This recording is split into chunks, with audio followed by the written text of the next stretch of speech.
علیکم ورحمۃ اللہ وبرکاتہ۔ الحمد للہ وکفا وسلام علی حبیبہ المصطفیٰ، اما بعد فاعوذ باللہ من الشیطان الرجیم، بسم اللہ الرحمن الرحیم۔ ان اللہ وملائکتہ یصلون علی النبی یا ایہا الذین آمنوا صلوا علیہ وسلموا تسلیما۔ اللہم صل علی سیدنا و مولانا محمد معدن الجود والکرم وآلہ واصحابہ الکرام وابنہ الکریم وبارک وسلم صلاة دائمة سرمدا ابدا بحمدہ تعالی و بکرم مصطفیٰ صلی اللہ تعالی علیہ وسلم۔ آج کی اس شب میں قرآن عظیم کے 12 پارے مکمل ہو چکے۔ اللہ عز و جل بقیہ قرآن پاک کو صحیح تجوید سے پڑھنے اور آپ سب کو سماعت کرنے کی توفیق عطا فرمائے۔ میرے عزیزو، آج سورہ ہود کی تلاوت مکمل کیا اور پھر سورہ یوسف کی تلاوت ہم نے کی ہے، جس کا بعض حصہ سورہ ہود یہ 11ویں پارے کے اخیر سے شروع ہوتی ہے۔ اس سورہ کے بارے میں رسول کریم صلی اللہ تعالیٰ علیہ وسلم یوں ارشاد فرماتے ہیں کہ سورہ ہود نے مجھے بوڑھا کر دیا، سورہ ہود نے مجھے بوڑھا کر دیا، جس کا مفہوم یہ ہوتا ہے کہ سورہ ہود کے اندر اللہ تبارک و تعالیٰ نے جتنے معانی مفاہیم بیان کیے ہیں، اس کے غور و خوض اور اس میں منہمک ہو جانے کو حضور اکرم صلی اللہ تعالیٰ علیہ وسلم نے ان الفاظ میں تعبیر فرمایا۔ سورہ ہود میں کئی انبیاء اکرام علیہم السلام کا ذکر اور ان کی قوموں پر آئے ہوئے عذاب کا بھی ذکر ہے، خصوصیت کے ساتھ قوم لوط پر آئے ہوئے عذاب کا ذکر، قوم صالح پر آئے ہوئے عذاب کا ذکر، قوم شعیب پر، جس کو میں نے اس سے قبل بھی آپ کے سامنے عرض کر دیا ہے۔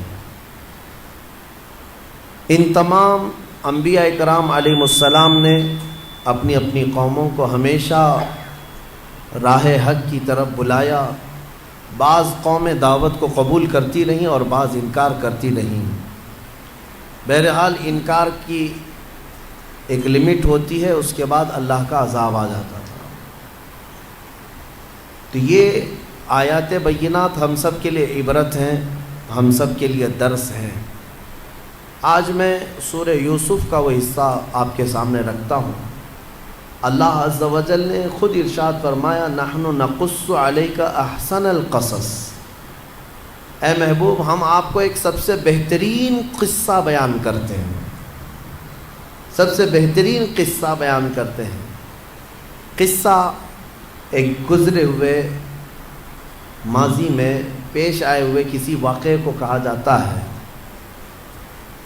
اور اللہ تبارک و تعالیٰ اپنے محبوب کو سنا رہا ہے اور پھر یہ فرما رہا ہے کہ سب سے بہترین قصہ ہے۔ تو اس کا مطلب یہ ہوا کہ قرآن کے جو قصے ہیں وہ دنیا کے سب سے بہترین قصے ہیں۔ مومنین کو چاہیے کہ قرآن میں آئے ہوئے انہی واقعات اور قصوں کو اپنے بچوں کو سنائیں، اور اگر یہ رواج رہا تو یاد رکھیں تمہارے بچے جھوٹے نہیں نکلیں گے، وہ سچ کو سننے کی انہیں عادت پڑ جائے گی، سچ کو سننے کی عادت پڑے گی، کیونکہ قرآن جو کچھ بھی بیان کیا ہے وہ سب کچھ سچ ہے، لا ریب فیہ، اس میں شک کی گنجائش بھی نہیں ہے۔ تو وہ سب سے بہترین قصہ کیا ہے جس کو اللہ تعالیٰ اپنے محبوب کو سنا رہا ہے؟ سورہ یوسف کی شروعات ہوتی ہی اللہ تعالیٰ فرماتا ہے، میں اس کا پورا نچوڑ اور اس کا جو خلاصہ ہے وہ بیان کرتا ہوں۔ بنی اسرائیل کے انبیاء میں سے حضرت یوسف علیہ الصلاۃ والتسلیم ایک جلیل القدر پیغمبر ہیں۔ بنی اسرائیل کون ہوتے ہیں وہ پہلے آپ معلوم کر لیں۔ حضرت یعقوب علیہ السلام جو یوسف علیہ السلام کے والد ہیں، یعقوب علیہ السلام کا نام اسرائیل تھا، ان کا نام اسرائیل، اور ان کے 12 بیٹے ہوئے، ان کے 12 بیٹوں کو ہی بنی اسرائیل کہا جاتا ہے۔ یعنی یعقوب علیہ السلام کے جو بیٹے تھے، بنی کا مطلب ہوا بنین ہے عربی میں، تو اس کی اضافت کی وجہ سے یہاں بنی اسرائیل کہا جاتا ہے، یعنی اسرائیل کے بیٹے، اور ان 12 میں سے جو نسلیں چلی وہی بنی اسرائیل بنے بعد میں۔ اب یعقوب علیہ السلام کون ہیں؟ یہ ابراہیم علیہ السلام کے پوتے ہیں۔ ابراہیم علیہ السلام کے 2 بیٹے ہوئے، ایک اسماعیل علیہ السلام اور ایک اسحاق علیہ السلام۔ ابراہیم علیہ السلام کے 2 بیٹے ہوئے، ایک اسماعیل علیہ السلام اور ایک اسحاق علیہ السلام، دونوں الگ الگ بیویوں سے ہیں۔ اسحاق علیہ السلام سے پھر یعقوب علیہ السلام پیدا ہوئے، یعقوب علیہ السلام سے یوسف علیہ السلام، اور پھر ان کی نسل میں ہزاروں نبی آئے، ہزاروں انبیاء آئے، داؤد علیہ السلام، سلیمان علیہ السلام، موسیٰ علیہ السلام، عیسیٰ علیہ السلام، یہ جتنے انبیاء آئے ہیں یہ انہی کی نسل میں آئے، اسحاق علیہ السلام کی نسل میں۔ اور ابراہیم علیہ السلام کے دوسرے بیٹے جو ہیں وہ اسماعیل علیہ السلام، ان کی نسل میں سوائے میرے آقا کے اور کوئی نبی نہیں۔ اسماعیل علیہ السلام کی نسل میں آئے ایک نبی، لیکن وہ بھی سید الانبیاء بن کر کیا ہے، محمد الرسول اللہ صلی اللہ علیہ وسلم۔ اس اعتبار سے ابراہیم علیہ السلام کو ابو الانبیاء کہا جاتا ہے، نبیوں کا باپ کہا جاتا ہے۔ اکثر انبیاء اکرام کا سلسلہ نسب ابراہیم علیہ السلام سے ہو کر ہی اوپر جاتا ہے۔ خیر، تو یوسف علیہ السلام یعقوب علیہ السلام کے 11ویں بیٹے ہیں۔ 10 بیٹے بڑے تھے، 11ویں نمبر پر آپ پیدا ہوئے ہیں۔ اور یوسف علیہ السلام پیدائشی حسن و جمال کے مالک تھے، اور ایسا حسن اللہ نے دیا تھا کہ اس زمانے میں کسی کا ویسا حسن نہیں تھا، جو ایک بار آپ کو دیکھتا تو دیکھتا ہی رہ جاتا تھا۔ حضرت یوسف علیہ السلام کا حسن مشہور ہے، جمال یوسف مشہور ہے۔ تو جب وہ جوان ہونے لگے تو حضرت یعقوب علیہ السلام چھوٹے ہونے کی وجہ سے ان سے لگاؤ زیادہ رکھتے تھے، محبت زیادہ کرتے تھے، اپنے ساتھ بٹھاتے، اپنے ساتھ کھلاتے، اپنے ساتھ نمازیں پڑھتے۔ تو حضرت یوسف علیہ السلام یعقوب علیہ السلام سے بہت قریب رہے، اور یعقوب علیہ السلام کا اس زمانے میں ایک بڑا مقام تھا، نبی بھی تھے، رسول بھی ہیں، اور ایک بڑی امت تھی۔ اس وقت سارے لوگ یعقوب علیہ السلام کی پیروی کرتے تھے، جتنے بھی لوگ تھے، تو یہ بڑا مقام تھا۔ تو یوسف علیہ السلام کو حضرت یعقوب کا چاہنا یہ بھائیوں سے دیکھا نہ گیا۔ 10 بھائی تھے، بھائیوں کے دل کے اندر ایک حسد پیدا ہوا اپنے ہی بھائی کے لیے، کہ ہمارے چھوٹے بھائی کو ہمارے والد زیادہ چاہتے ہیں، ہم لوگوں کو نہیں چاہتے۔ باپ سب کو چاہتا ہے، لیکن کسی سے لگاؤ زیادہ بڑھ جاتا ہے، انسانی فطرت ہے، انسانی فطرت کا یہ تقاضا ہے۔ آپ کے بھی اگر 4 بیٹے ہوں تو کسی ایک بیٹے سے لگاؤ ہو جاتا ہے۔ اس کا مطلب یہ نہیں کہ باقی بیٹے نہیں ہیں، سب بیٹے ہوتے ہیں، لیکن دوسروں کے دلوں کے اندر یہ حسد شیطان پیدا کرتا ہے۔ ان 10 بھائیوں کے دلوں میں یہ حسد آ گیا، چیمی گوئیاں چلتی رہیں، باہر باتیں چلتی رہیں۔ پھر ہوا بھی ایک دن ایسے کہ یوسف علیہ السلام کو اپنے باپ کی آنکھوں سے دور کرنے کا پلان بنانا شروع کیا، منصوبہ سازی کرنے لگے۔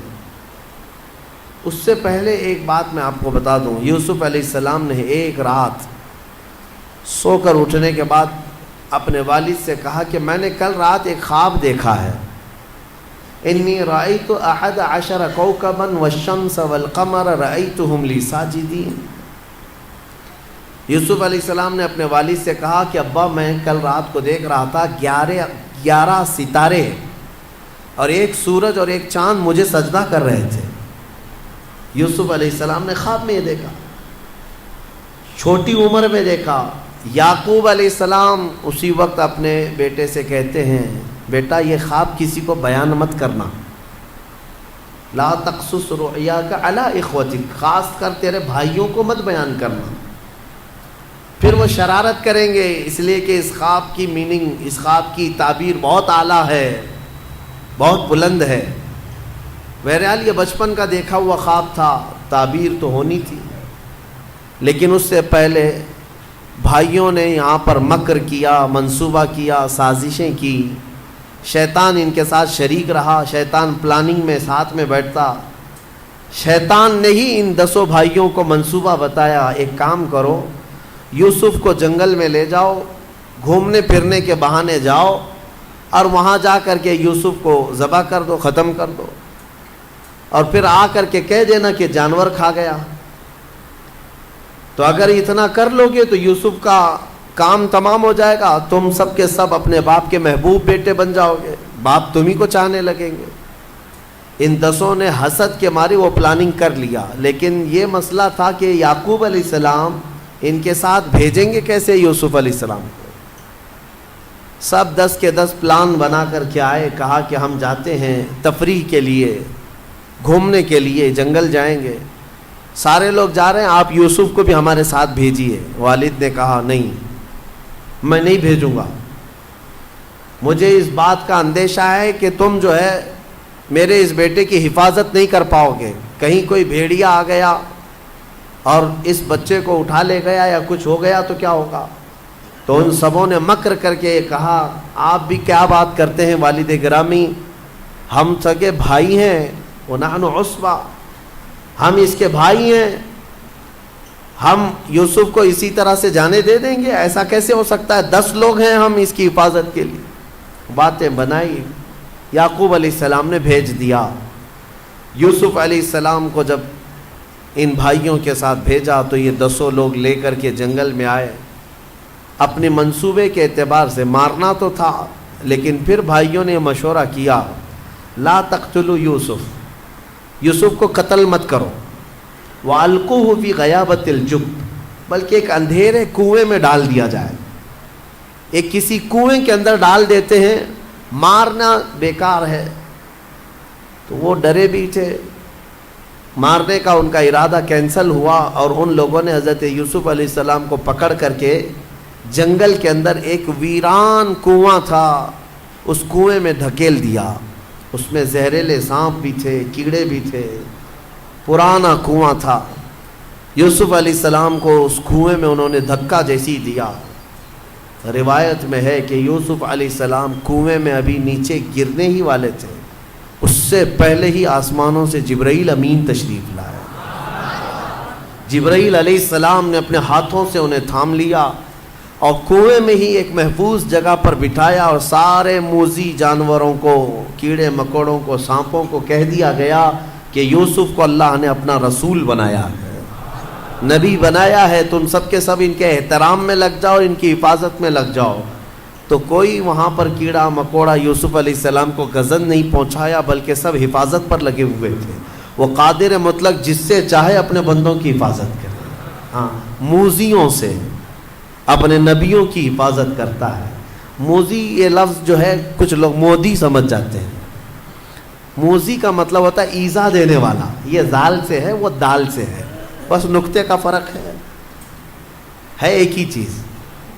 بہرحال تو یوسف علیہ الصلوۃ والتسلیم کو کنویں میں محفوظ بٹھا دیا گیا، اور ادھر بھائیوں نے کیا کیا، بھائی سارے آئے اور ایک لومڑی کو پکڑا اور اس کو کاٹ دیا، اور اس کا خون جو ہے یوسف علیہ السلام کے جبے کو لگا دیا۔ جبہ انہوں نے نکال لیا تھا، خون میں ان کا جبہ لت پت کر دیا، اپنے بھی کپڑے تھوڑے خون میں رنگ دیے، اور سب کے سب شام کو روتے دھوتے چلاتے اپنے باپ کے پاس آئے۔ کہا غضب ہو گیا، حادثہ ہو گیا، ہم کھیل رہے تھے، یوسف کے پاس ایک بھیڑیا آیا اور انہیں اٹھا لے گیا، ہم بچانے کی بہت کوشش کرتے رہے لیکن بھیڑیا کھا گیا، یہ دیکھیے ان کے کپڑے خون میں لگے ہوئے ہیں، ہم بھی خون میں لت پت ہیں۔ یعقوب علیہ السلام ان کی باتوں کو سنتے رہے۔ قرآن کہتا ہے وَجَاءُوا أَبَاهُمْ عِشَاءً يَبْكُونَ قَالُوا يَا أَبَانَا إِنَّا ذَهَبْنَا نَسْتَبِقُ وَتَرَكْنَا يُوسُفَ عِندَ مَتَاعِنَا فَأَكَلَهُ الذِّئْبُ، بھیڑیا کھا گیا، اور آپ شاید یقین نہ کریں گے لیکن یہی سچ ہے ہمارے باپ، اے والد گرامی یہی سچ ہے۔ اب کرتے کیا؟ حضرت یعقوب علیہ السلام صبر کر رہ گئے، اور بہت غم کے عالم میں روئے یعقوب علیہ السلام، اتنا روئے اپنے بیٹے کی جدائی میں کہ ان کی آنکھیں چلی گئیں۔ حضرت یعقوب علیہ السلام کی آنکھوں کی بینائی ختم ہو گئی، وہ اپنے بیٹے کی جدائی کے غم میں بے انتہا روتے رہے۔ اور اس کے بعد پلاننگ جس کام کے لیے کی گئی تھی وہ الٹی پڑ گئی۔ ہوا یہ کہ یعقوب علیہ السلام پہلے جتنا ان کو چاہتے تھے اس سے زیادہ ان کو دور کر دیا، یہ 10 کو دور کر دیا۔ جسے اکثر یہ ہوتا ہے کہ ناجائز طریقے سے کچھ چیزیں حاصل کرنے کی کوشش کرتا ہے تو آدمی جو ہے وہ بھی ختم کر جاتا ہے۔ وہ اپنے باپ کی نگاہوں میں معتوب ہو گئے اور دور رہنے لگے۔ یعقوب علیہ السلام نے ان کو اپنے نظروں سے ہمیشہ کے لیے دور رکھا کہ انہوں نے دھوکہ کیا اپنے بھائی کے ساتھ۔ یہ زمانہ ہو گیا گزرتا ہوا، قرآن کہتا ہے یوسف علیہ السلام کنویں میں رہے، ایک قافلہ اس راستے سے گزر رہا تھا، وجاءت سیارۃ، ایک قافلہ وہاں پر آیا اور وہ مصر کی طرف جانے والا قافلہ وہاں پر پڑاؤ کیا۔ انہوں نے پانی کی تلاش میں 2 لوگوں کو بھیجا تھا قافلے والوں نے، اسی کنویں پر وہ 2 لوگ آئے، ڈول ڈالا انہوں نے کنویں میں، تو جیسے ہی ڈول ڈالا حضرت یوسف علیہ السلام ڈول کو پکڑ کر اوپر آ گئے۔ تو جیسے ہی وہ اوپر آئے وہ دونوں دیکھ کر کے حیرت میں رہ گئے۔ قال یا بشرا ھذا غلام، کیا خوشخبری ہے دونوں کے لیے کہ اتنا حسین و جمیل غلام مل گیا ہمیں، اتنا خوبصورت۔ اور وہ لے کر کے یوسف علیہ السلام کو قافلے میں لے آئے، امیر قافلہ کو دیا۔ تو اس وقت یہ غلامی کا دور تھا کہ ایک آدمی بھی مل جائے تو اسے بازار میں بیچا جاتا تھا یا غلام کے طور پر رکھا جاتا تھا۔ یوسف علیہ السلام اتنے حسین تھے کہ پورا قافلہ انہی کو دیکھتا رہ گیا، انہی کو دیکھتا۔ اور سب جب سفر شروع ہوا، جہاں جہاں سے گزرتے یوسف علیہ السلام کی جھلک دیکھنے کے لیے لوگ بے قرار رہتے۔ مصر کے بازار میں پہنچے تو قافلے کے امیر نے یہ سوچا کہ مفت میں یوسف کو کیوں دکھاؤں۔ اس نے آپ کو چھپا کر رکھا اور دیکھنے کے لیے ایک ایک اشرفی ریٹ لگایا، قیمت لگایا، سونے کا 1 سکہ دو اور یوسف کو دیکھ کر کے جاؤ۔ لوگوں میں یہ بات پھیل گئی کہ بہت ہی حسن و جمال کا مالک ایک شہزادہ آیا ہے۔ دیکھتے رہے دوپہر تک، ایک ایک اشرفی دے کر لوگ دیکھتے رہے۔ پھر اس نے دوپہر کے بعد قیمت بڑھا کر 10 اشرفیاں کر دی۔ 10 اشرفی دے کر کے بھی لوگ دیکھنے لگے۔ شام میں 100 اشرفی بنا دیا، 100 سونے کے سکے دو اور یوسف کو دیکھو۔ ایک ہی دن میں وہ پتہ نہیں کتنا کما گئے، صرف یوسف علیہ السلام کو دیکھنے کے لیے۔ مصر ٹوٹ پڑا تھا، بازار میں پورا ہنگامہ تھا۔ یہ باتیں پھیلتی رہیں۔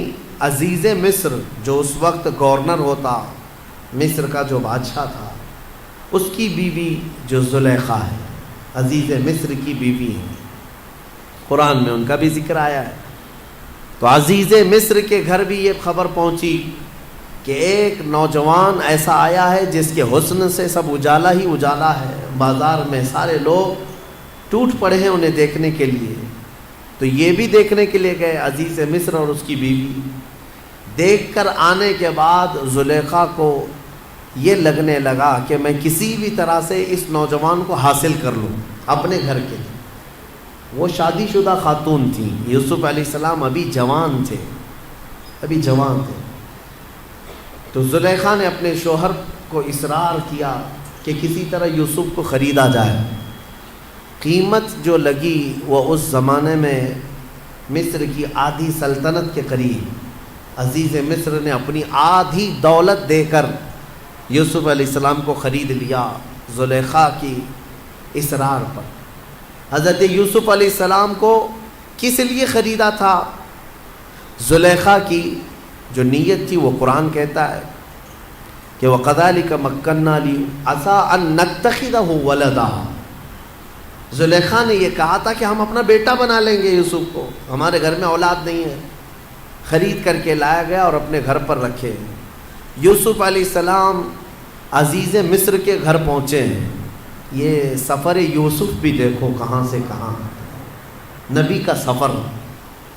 کہاں سے ابتدا ہوئی اور کہاں تک پہنچتے ہیں۔ میرے عزیزو، خدائے قدیر و جبار کی حکمتیں کوئی نہیں جانتا۔ یوسف علیہ السلام کو عزیز مصر کے گھر پہنچایا، زلیخا کی دن بدن محبت بڑھتی گئی، یہاں تک کہ قرآن کہتا ہے قد شغفہا حبا، وہ یوسف علیہ السلام کی محبت میں ڈوب گئی، بے پناہ محبت کرنے لگ گئی۔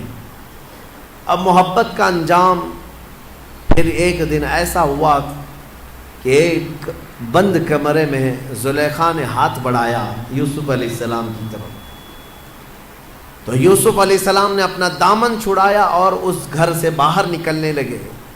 زلیخا نے پیچھے سے دامن پکڑ کر کھینچا تو آپ کا دامن مبارک تھوڑا سا پھٹ گیا، لیکن ایک گناہ یا ایک خطا کی طرف نبی کبھی توجہ بھی نہیں کر سکتے، تصور بھی نہیں ہو سکتا۔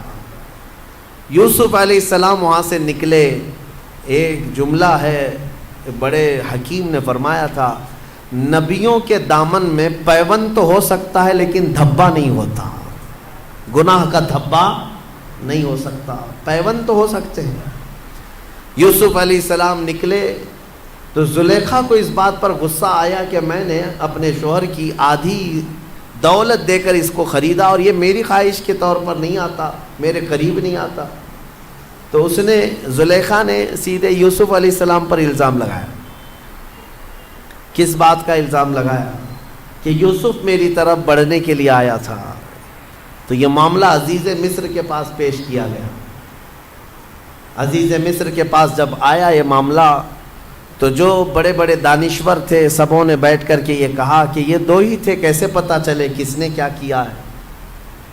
تو پھر فیصلہ یہ ہوا کہ دامن کو دیکھا جائے، ان کان قمیصہ قد من قبل فصدقت وہو من الکاذبین، اگر دامن سامنے سے پھٹا ہے تو زلیخا سچ کہہ رہی ہے کہ یوسف کا ارادہ برا تھا، وَإِن كَانَ قَمِيصُهُ قُدَّ مِن دُبُرٍ فَكَذَبَتْ وَهُوَ مِنَ الصَّادِقِينَ، اور اگر دامن پیچھے سے پھٹا ہے تو جھوٹ بول رہی ہے زلیخا، کیونکہ زلیخا کی خواہش تھی اور یوسف بچ رہے تھے۔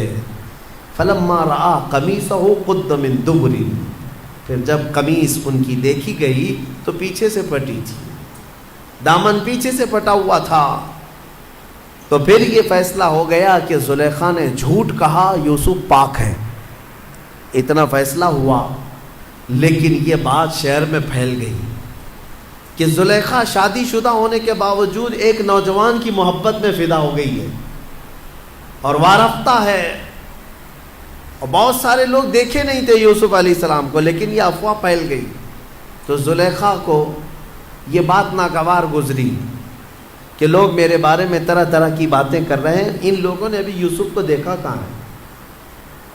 تو زلیخا نے ایک دعوت کی، اور دعوت میں شہر کی بڑی رئیس عورتوں کو سب کو بلایا، جو جو تانے مار رہی تھی سب کو بلایا۔ عموماً ایسا ہوتا ہے کہ اپنی چیز چھپانے کے لیے دوسروں کو بھی اس میں ملوث کرنا ایک انسان کی فطرت ہوتی ہے کہ تو بھی اس میں داخل ہو جا۔ بہت ساری عورتیں دعوت میں آئیں، زلیخا نے سب کو کھانا کھلانے کے بعد کہا کہ میں آج آپ سب کے سامنے ایک مظاہرہ کرتی ہوں۔ سب کے ہاتھوں میں ایک ایک لیمو اور ایک چاقو دیا، کہا جب میں کہوں تو اس لیمو کو اپنی چاقو سے کاٹ دینا، تیز چھری ہے۔ قرآن کہتا ہے فَلَمَّا سَمِعَتْ بِمَكْرِهِنَّ أَرْسَلَتْ إِلَيْهِنَّ وَأَعْتَدَتْ لَهُنَّ مُتَّكَأً وَآتَتْ كُلَّ وَاحِدَةٍ مِّنْهُنَّ سِكِّينًا، سب کے ہاتھوں میں ایک تیز چاقو دیا، سب عورتیں بیٹھی رہیں۔ اور پھر زلیخا نے یوسف علیہ السلام کو سجا سنوار کر کے اس ہال میں لے آئی جہاں عورتیں بیٹھی تھیں۔ جیسی یوسف علیہ السلام پر سب کی نظریں پڑی، وہ پہلی مرتبہ دیکھ رہی تھی، جمال یوسف کو دیکھنے میں وہ ایسی مہ ہو گئی۔ ادھر زلیخا نے آواز لگائی کہ اپنے اپنے لیمو کاٹ لو۔ عورتوں کو ہوش نہ رہا، ان کے ہاتھوں سے لیمو گر گیا اور انگلیاں کٹ گئی، سب کی انگلیاں کٹ گئی۔ اور اللہ تبارک و تعالیٰ فرماتا ہے وآتت كل واحدة منهن سكينا قالت اخرج عليهن فلما رأينه أكبرنه وقطعن أيديهن. سب عورتوں نے اپنی اپنی انگلیاں کاٹ لی اور پھر اس کے بعد پکار کر کے کیا کہنے لگی، ما ھذا بشرا، یہ بشر کیسے ہو سکتا ہے، ان ھذا الا ملک کریم، یہ تو کوئی آسمانی فرشتہ لگ رہا ہے. یوسف علیہ السلام کی ایک جھلک دکھائی گئی اور اس کے بعد یوسف علیہ السلام واپس چلے گئے. اور بعد میں ان خواتین کو پتہ چلا کہ لیمو نہیں کٹا، ہماری انگلیاں کٹی، 4 کی 4 انگلیاں کٹ گئی. میرے عزیزو، ہو سکتا ہے سننے میں یہ آسان لگ رہا ہو، چونٹی بھی اگر کوئی کاٹے آپ کو تو آپ کو احساس ہوتا ہے، پتہ چلتا ہے، لیکن ایک وقت ایسا ہوتا ہے محویت کا، غرق ہو جائے کسی چیز میں آدمی تو پھر کسی چیز کا احساس نہیں ہوتا. وہ محویت جو ہے وہ بہت زیادہ کسی سے لگاؤ ہو تب آتی ہے. آج کے زمانے میں گیم کی محویت ہے نوجوانوں کو. ہاں، ان کو گیم کھیلنے کے وقت پکارو، ان کو پتہ ہی نہیں چلتا ماں نے پکارا بھی ہے کہ نہیں پکارا ہے. باپ پکارتا رہتا ہے، ان کو پتہ نہیں. یہ محویت ہے، ڈوب گئے ہیں، غرق ہو گئے ہیں. پب جی میں تو کتنے مر بھی گئے، ان کی زندگیاں ختم ہو گئی. تو میں جو عرض کر رہا ہوں وہ یہ ہے کہ یہ عورتیں محویت کے عالم میں تھیں اور ان کی انگلیاں کٹ گئیں. یوسف علیہ الصلاۃ والتسلیم کا یہ جو واقعہ ہے یہ قرآن میں صاف صاف بیان کیا گیا. عورتیں اپنے گھر چلی گئیں، لیکن جب یہ معاملہ بڑھ گیا، یوسف علیہ السلام کو لے کر چیمی گوئیاں بڑھ گئیں. زلیخا کا مسئلہ، عورتوں کے ہاتھوں کے کٹنے کا مسئلہ، تو روز روز کچھ نہ کچھ ہوتا رہے گا. عزیز مصر نے کیا کیا، یوسف علیہ السلام کو جیل میں ڈال دیا. یہی سفر یوسف ہے. اب جیل کو پہنچے. کیا جرم تھا اللہ کے نبی کا؟ یوسف علیہ السلام کا کیا قصور تھا؟ کوئی جرم تھا؟ ناحق جیل میں پہنچایا گیا. یوسف علیہ السلام کو قید و بند میں رکھا گیا. میرے عزیزو، 1 2 نہیں 7 سال تک قید میں رکھا گیا، بغیر کسی جرم کے، بغیر کسی قصور کے. ہاں، قید، جیل کی سزائیں انبیاء اکرام علیہ السلام کو دنیا دیتی رہی تو ہماری اور آپ کی کیا حیثیت ہے؟ بنا کسی جرم کے. حضرت یوسف علیہ السلام جب جیل میں تھے، اب وہاں پر ایک معاملہ پیش آیا. وہاں پر 2 قیدی اور بھی ساتھ میں تھے. ان دونوں قیدیوں نے ایک بار خواب دیکھا. عجیب و غریب خواب تھا. صبح اٹھ کر کے انہوں نے حضرت یوسف علیہ السلام سے کہا، ہمیں ایسا لگتا ہے آپ کا چہرہ دیکھ کر کے آپ بڑے علم والے ہیں، خوابوں کی تعبیر آپ جانتے ہیں، ہمارے خوابوں کی تعبیر بتا دیجیے. حضرت یوسف علیہ السلام نے پوچھا کہ کیا ہے خواب بتاؤ. ان میں سے ایک نے کہا کہ میں نے کل رات کو دیکھا کہ میرے سر پر روٹیوں کا ایک ٹوکرا ہے اور اوپر سے کوے نوچ نوچ کر کے کھا رہے ہیں. اور دوسرے نے کہا میں نے دیکھا ہے کہ انگوروں کے خوشے کو نچوڑ کر کے اس کا رس میں پی رہا ہوں، یعنی انگور کا رس نچوڑ کر کے میں پی رہا ہوں. ایک نے دیکھا کہ روٹیوں کے ٹکڑے اس کے سر پر ہیں اور کوے کھا رہے ہیں. یوسف علیہ السلام نے کہا دونوں کے خواب کی میں تعبیر بتاتا ہوں، لیکن یہ کب 7 سال ہو چکے تھے جیل کے اندر. یوسف علیہ السلام نے دونوں کی تعبیر بتائی اور یہ بھی کہا، پہلے تعبیر سن لے. کہا کہ جو انگور کا خوشہ نچوڑ کر کے رس پی رہا تھا، کہا تیرے لیے مبارک ہے، عنقریب تیری آزادی کا پروانہ ہے، تو جیل سے آزاد ہو جائے. لیکن تو آزاد ہو جائے تو میرا ایک کام کرنا کہ عزیز مصر بدل چکا ہے. اب بادشاہ جو وقت کا تھا وہ بدل گیا، زلیخا کا شوہر نہیں ہے. اس کے پاس جا کر کے میری بات رکھنا، مجھے ناحق جیل کے اندر رکھا گیا ہے، میری آزادی کی بات رکھنا. اس نے کہا ٹھیک ہے. دوسرے سے کہا جس کے سر پر روٹیوں کا ٹوکرا تھا اور کوے نوچ نوچ کر کھا رہے تھے، یوسف علیہ السلام نے کہا کہ تیرے لیے بری بشارت ہے کہ عنقریب تجھے پھانسی کی سزا ہوگی. اور ہوا ایسی ہی کہ 3 دن نہیں گزرے تھے کہ ایک کی آزادی کا پروانہ سنایا گیا اور دوسرے کی پھانسی کا آرڈر آ گیا۔ یوسف علیہ السلام کا جو یہ علم تھا خوابوں کی تعبیر بتانا، یہ بھی اللہ نے آپ کو معجزے کے طور پر عطا کیا تھا، معجزہ تھا۔ خوابوں کی تعبیر صحیح من عن حضرت یوسف علیہ السلام بتا دیا کرتے تھے۔ میرے عزیزو، خواب جو ہے اس کے بارے میں حدیث پاک میں بھی ہے، مومن کا دیکھا ہوا خواب اکثر سچ ہوا کرتا ہے، بلکہ فرمایا گیا نبوت کا 46واں حصہ ہے۔ مطلب یہ ہے کہ سچائی ہوا کرتی ہے، اور اللہ تبارک و تعالیٰ جب اپنے مومن بندوں کو کسی بات سے الرٹ کرنا چاہتا ہے تو خوابوں کے ذریعے سے انہیں پیغام دیتا ہے۔ لیکن خوابوں کی تعبیر جاننا یہ ہر کس و ناکس کا کام نہیں ہے۔ ایرے غیرے نتھو کھیرے خوابوں کی تعبیر نہیں بتا سکتے۔ خوابوں کی تعبیر ایک علم ہے باضابطہ، اس کے لیے بہت ساری چیزوں کا جاننا ضروری ہے۔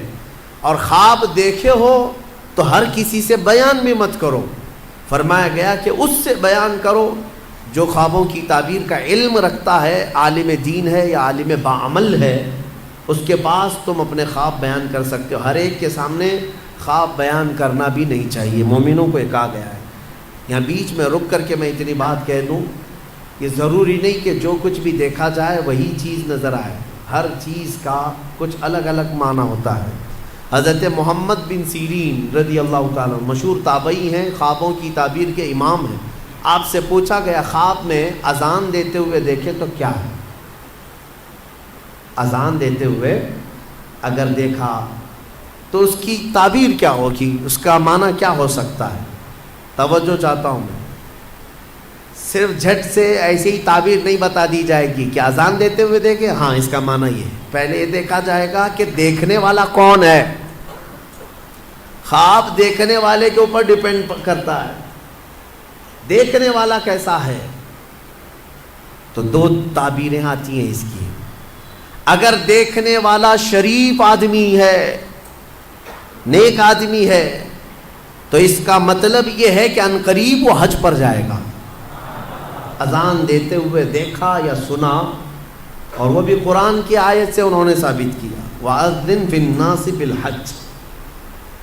اذان دیتے ہوئے اگر نیک آدمی نے دیکھا، پابند صوم و صلاۃ ہے، تو اس کا معنی ہے کہ وہ حج پر جائے گا۔ اور اگر فاسق و فاجر ہے، بے عمل ہے، اس نے دیکھا اذان دیتے ہوئے، تو اس کا معنی یہ ہے کہ عنقریب وہ چوری میں پکڑا جائے گا۔ زمین آسمان کا فرق ہے تعبیروں میں، ایک ہی اذان ہے، دیکھنے والے کے اوپر ڈیپینڈ کرتا ہے۔ ایک حج پہ جا رہا ہے اور ایک جیل جا رہا ہے، چوری میں پکڑا جائے گا۔ اس کو بھی انہوں نے قرآن کی آیت سے ثابت کیا، فَأَذَّنَ مُؤَذِّنٌ أَيَّتُهَا الْعِيرُ إِنَّكُمْ لَسَارِقُونَ۔ قرآن پاک میں یہ دونوں جگہ پر اذان کا لفظ آیا۔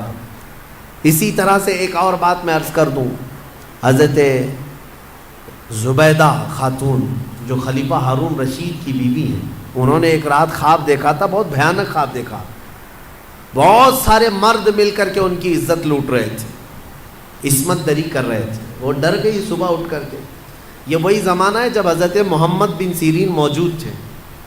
زبیدہ خاتون نے اپنی ایک خادمہ کو بلایا اور کہا حضرت محمد بن سیرین کے پاس جا، ایک خواب کی تعبیر پوچھ کر کیا، لیکن یہ کہنا کہ تو نے دیکھا خواب۔ عیب ہے نا، بادشاہ کی بیوی اگر ایسا خواب دیکھی ہے تو شرمندگی کی بات ہے کہ کیا کیا دیکھتی ہے خواب میں، لوگ باتیں بنائیں۔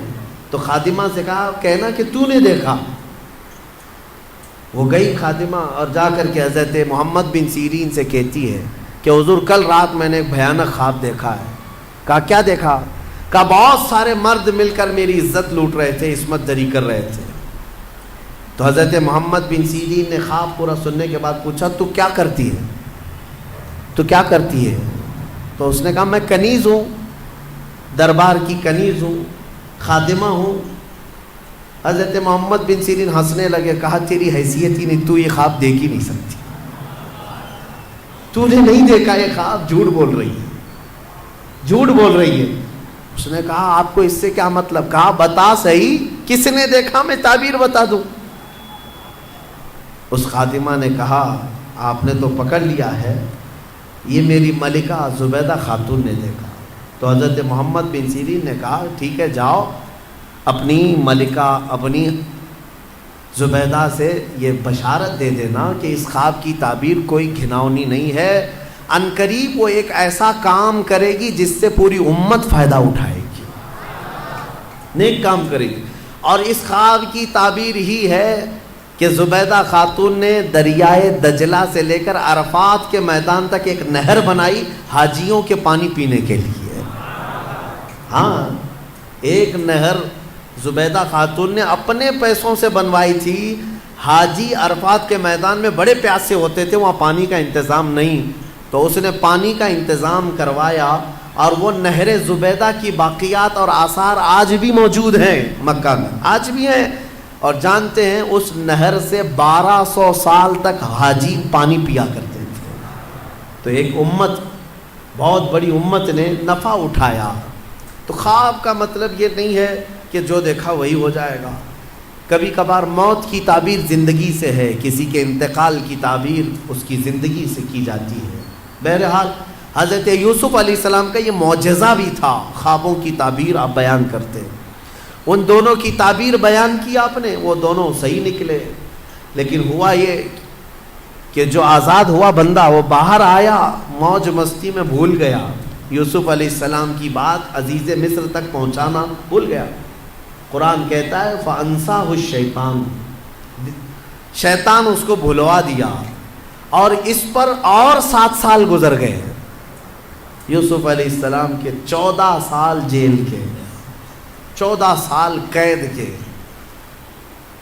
پھر ایک وقت ایسا آیا کہ جو مصر کا بادشاہ تھا اسی نے خواب دیکھا، اس نے ایک عجیب و غریب خواب دیکھا، وہ پریشان تھا۔ دوسرے دن صبح اٹھا، سارے نجومیوں کو جمع کیا اور سب کو جمع کر کے کہنے لگا وقال الملك انی ارى 7 بقرات سمان یاکلهن 7 عجاف و7 سنبلات خضر واخر یابسات۔ کہتا ہے کہ کل میں نے عجیب و غریب خواب دیکھا ہے، 7 بھینسیں موٹی تازی اچھی خاصی 7 بھینسیں دیکھا، اور پھر 7 گھاس کے جو اوٹ ہوتے ہیں، 7 ہری ہری گھاسوں کے اوٹ تھے، اور پھر 7 سوکھی گھاسوں کے اوٹ۔ اس کا مطلب کیا ہے؟ کیا ہو سکتا ہے؟ ہاں، بادشاہ کے دربار میں چاپلوس بہت سارے ہوتے ہیں، اٹکل پچھو مارتے رہتے ہیں، ادھر کا ہو سکتا ہے ادھر کا ہو سکتا ہے، لیکن بادشاہ کو کوئی بات جمی نہیں، یہ بھی نہیں سمجھ میں آ رہا، یہ بھی نہیں سمجھ میں۔ اس دربار میں وہ جیل سے چھوٹا ہوا آدمی موجود تھا، اس کو یاد آ گیا کہ جیل میں ایک شخص ہے جو خوابوں کی تعبیر بتاتا ہے۔ بادشاہ سے کہا جیل میں یوسف نام کا ایک جوان ہے جو پچھلے 14 سال سے قید میں ہے، اور اس نے مجھے پیغام بھی بھیجا تھا آپ کے نام، میں بھول گیا، اور وہ خوابوں کی صحیح تعبیر بتاتا ہے۔ پچھلے کسی عزیز مصر نے اسے قید کر دیا تھا، تو بادشاہ نے حکم دیا کہ یوسف علیہ السلام کو آزاد کیا جائے اور انہیں لایا جائے۔ یوسف علیہ السلام کو آزاد کیا گیا اور دربار شاہی میں لایا گیا۔ تو آپ کا جو عزیز مصر تھا اس نے اپنا خواب بیان کیا، تو یوسف علیہ السلام نے خواب کی سچی تعبیر یوں بتائی، کہا کہ اے بادشاہ، اے عزیز مصر، اس خواب کی تعبیر یہ ہے کہ اگلے آنے والے 7 سال تمہارے خوشحالی کے ہوں گے، بہت خوشحالی ہوگی، اور ہر جگہ ہریالی سبزے ہوں گے، اور پھر اس کے بعد 7 سال ایسے آئیں گے جس میں قحط پڑ جائے گا، کوئی زمین میں سبزہ نہیں ہوگا، یہاں تک کہ لوگ بھوکے پیاسے مرنے لگ جائیں گے۔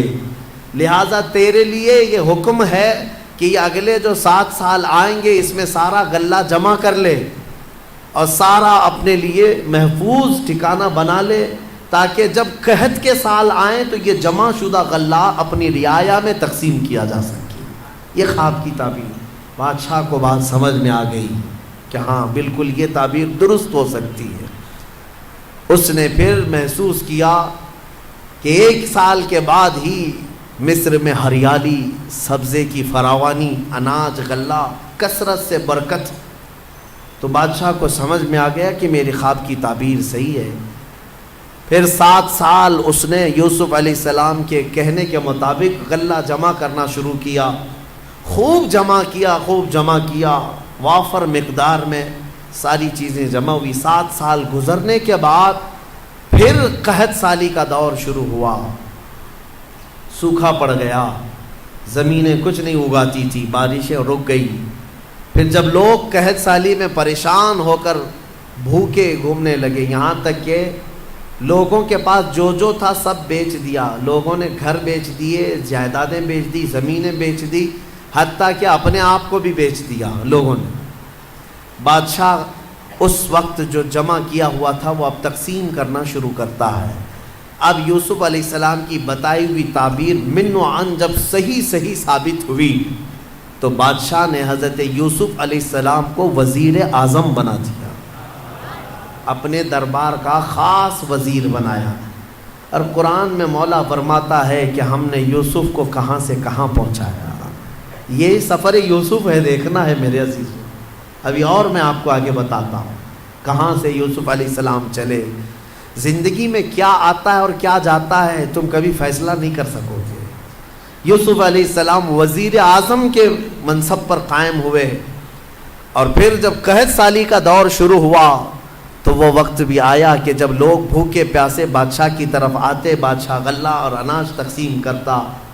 ادھر یعقوب علیہ السلام کے جو 10 بیٹے تھے وہ اپنے گاؤں میں بھی قحط سالی کے شکار ہو چکے تھے، اور جب انہیں خبر پہنچی کہ مصر کے بادشاہ سے غلہ اور اناج تقسیم ہو رہا ہے تو انہوں نے حضرت یعقوب علیہ السلام سے کہا، اچھا وہاں پر ایک مسئلہ یہ ہو گیا تھا، یوسف علیہ السلام کے جانے کے کچھ سالوں بعد یعقوب علیہ السلام کے گھر ایک اور بیٹے کی ولادت ہوئی جن کا نام بنیامین تھا، بنیامین۔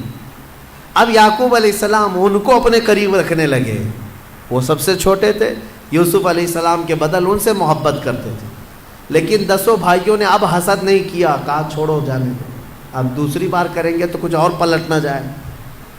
پہلی مرتبہ کیا تھا، پلٹ گئے، باپ سے دور ہو گئے تھے۔ لیکن 10 لوگ یعقوب علیہ السلام کے پاس آتے ہیں، کہتے ہیں کہ اب کیا کریں۔ یعقوب علیہ السلام نے کہا جاؤ عزیز مصر سے ہمارے حصے کا بھی غلہ لے آؤ۔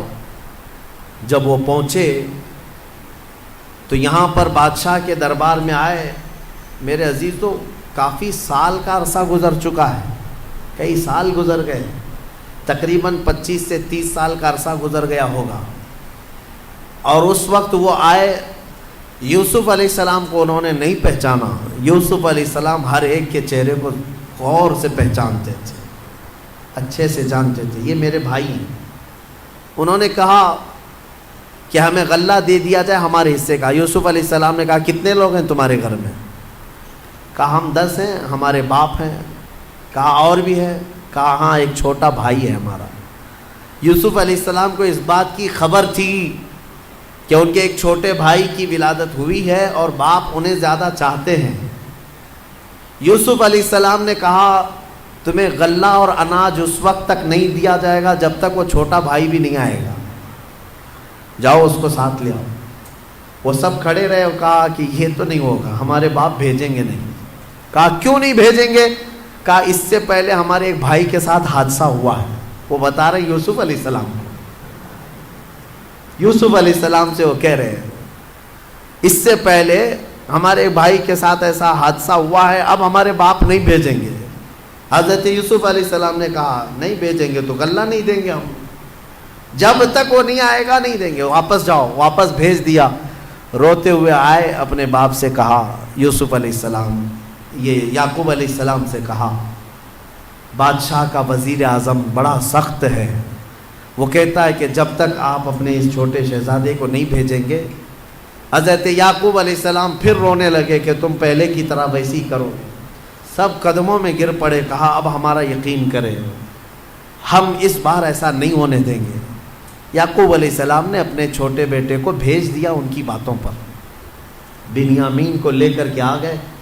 یہ 10 بھائی لے کر کے آئے، جب پہنچے یوسف علیہ السلام کے پاس، کہا دیکھو یہ ہمارا چھوٹا بھائی ہے، آپ کے حکم پر ہم اسے لے آئے۔ کہا ٹھیک ہے، سب کا حصہ دے دیا جائے گا۔ یوسف علیہ السلام خود ہی اناج تقسیم کر رہے تھے، غلہ تقسیم کر رہے تھے، تو غلہ تقسیم کرتے کرتے آپ نے سونے کی کھٹوری تھی وہ بنیامین کے تھیلے میں ڈال دیا، یوسف علیہ السلام نے خود ہی ڈال دیا۔ سب کو جو جو غلہ تقسیم ہو رہا تھا سبوں نے لے لیا۔ اب وہ سونے کی کھٹوری چھوٹے بھائی کے غلے میں چلی گئی۔ ابھی یہ بھائی باہر نکلے تھے، وزیر اعظم یوسف علیہ السلام نے اعلان کر دیا کہ بادشاہ کے شاہی خزانے کی کھٹوری چوری ہو گئی ہے، سب کی تلاشی لی جائے۔ سب کو روک دیا گیا، ناکہ بندی ہو گئی۔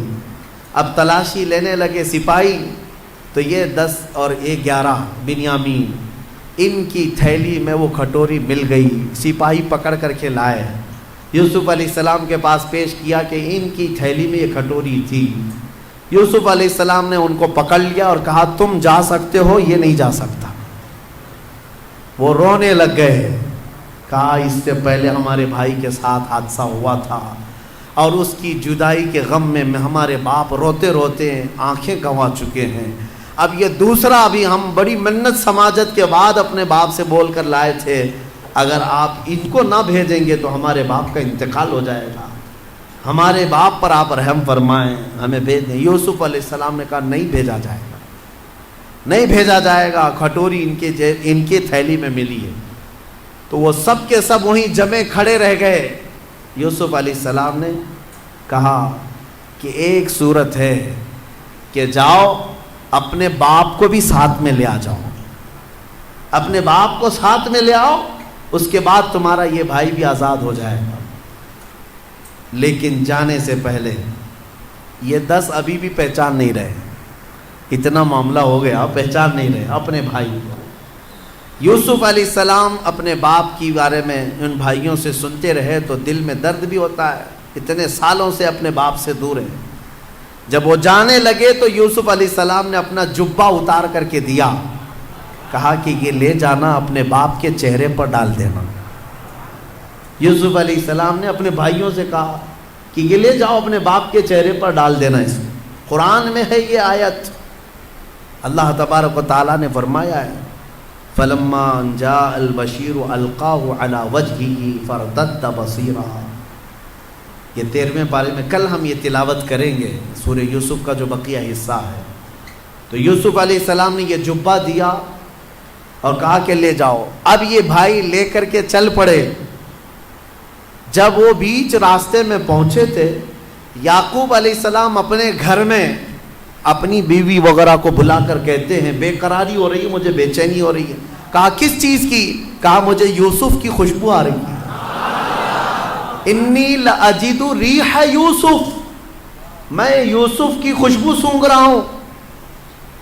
تو لوگوں نے کہا آپ پرانے خیالات میں ہیں، ہمیشہ یوسف یوسف کرتے رہتے ہیں، کہاں اتنے سالوں کے بعد یوسف کی خوشبو آ رہی ہے آپ کو؟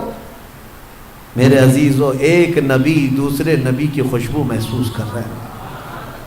بھائی جب قریب آئے تو اب قرآن میں ہے کہ یہ 10 بھائیوں نے وہ جبہ لا کر یعقوب علیہ السلام کے چہرے پر ڈال دیا۔ فَارْتَدَّ بَصِيرًا، قرآن کہتا ہے یعقوب علیہ السلام کی آنکھیں روشن ہو گئی، بینائی لوٹ آئی۔ پھر بھائیوں نے کہا کہ ہمارے ساتھ ایسا ایسا معاملہ ہوا ہے۔